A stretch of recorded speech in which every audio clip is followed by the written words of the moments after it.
Na atividade 2, assim como na atividade 1, até com os mesmos dizeres, nos fala que, dada a função R em R, definida por y igual a menos 3x mais 1, esboce o gráfico, faça o estudo de sinal e determine se a função é crescente ou decrescente. Pessoal, nós podemos adiantar sem antes fazer todo o processo. Se caso você dê uma olhadinha na primeira correção da primeira atividade, a única diferença dessa função é que aqui é o menos 3.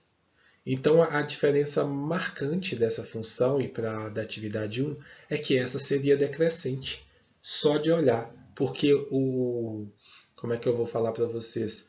A interseção com o eixo y, nós já podemos olhar aqui que é no ponto onde o x é igual a 0 e o y é igual a 1, olhando aqui apenas o nosso termo independente da função, mas vamos fazer passo a passo, assim como nós fizemos a atividade 1.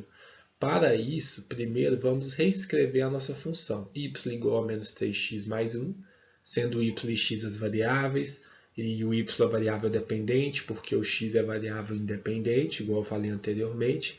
E aí, caso você queira um vídeo um pouco mais detalhado, acho que a atividade 1 eu explico mais sobre isso.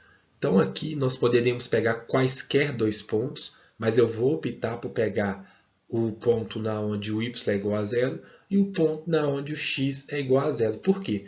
Esses dois pontos eles são importantes. O primeiro deles, quando o y é igual a 0, é a nossa raiz. O segundo deles, quando x é igual a 0, é a nossa interseção com o eixo y. Então, a nossa raiz é calculada da seguinte forma: menos 3x mais 1 e o y igual a 0, ou seja, menos 3x mais 1 igual a 0. A partir daqui, é aquilo que eu falei. Você normalmente faz o 1 está positivo, eu vou passar para lá negativo. Ótimo, pode continuar fazendo, mas entenda que isso acontece porque eu tinha um positivo e eu queria deixar apenas o termo com a letra, ok? Então, quando eu quero deixar apenas o x, apenas essa variável de um lado para eu determinar o valor dela, eu tenho que tirar esse 1 daqui. Para eu retirar 1, eu subtraio por 1. 1 menos 1, 0. Resolvi o meu problema. Porém, em uma equação, tudo que você fizer de um lado, você vai ter que fazer do outro lado da equação também. Se eu subtrair 1 aqui, eu também vou ter que subtrair 1 do lado de cá. Por isso que no final das contas fica menos 3x igual a menos 1. E aí normalmente vocês falam que passou um negativo. Da mesma forma que você falaria, eu passo menos 3 dividindo. Sim, vai dar certo? Sim, vai dar certo, mas isso acontece porque na verdade você dividiu dos dois lados por 3. Tanto o lado esquerdo quanto o lado direito você dividiu por 3. E quando você divide por menos 3, na verdade, menos 3 dividido por menos 3 é 1.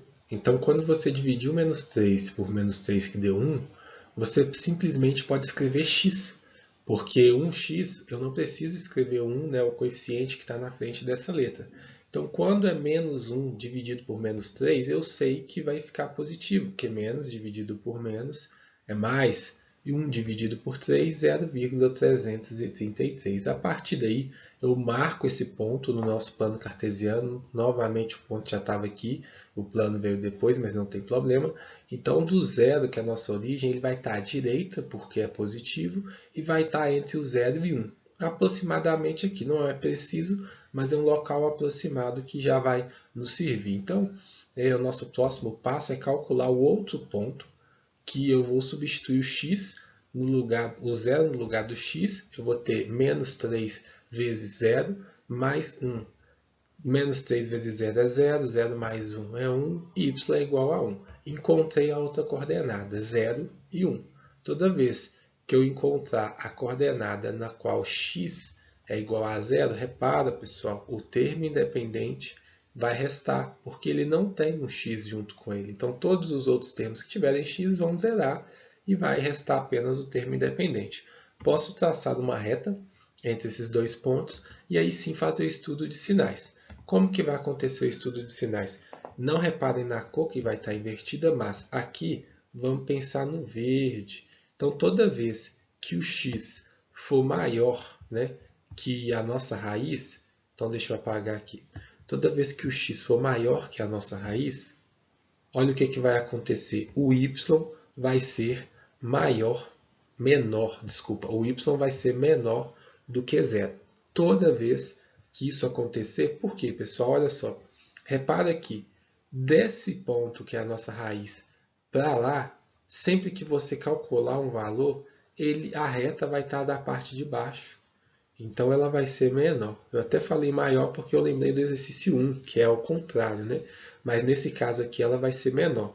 Já para o x menor que 0,333 e por aí vai, 333 infinitamente, o y vai ser maior do que zero.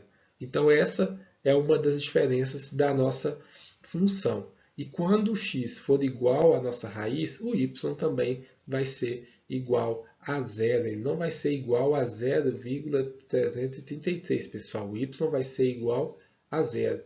Aqui nós podemos determinar que a função é decrescente, porque o coeficiente a, né, que é o nosso coeficiente angular, ele é menos 3 e menos 3 é negativo, ou seja, o coeficiente a é menor que zero. Tranquilo?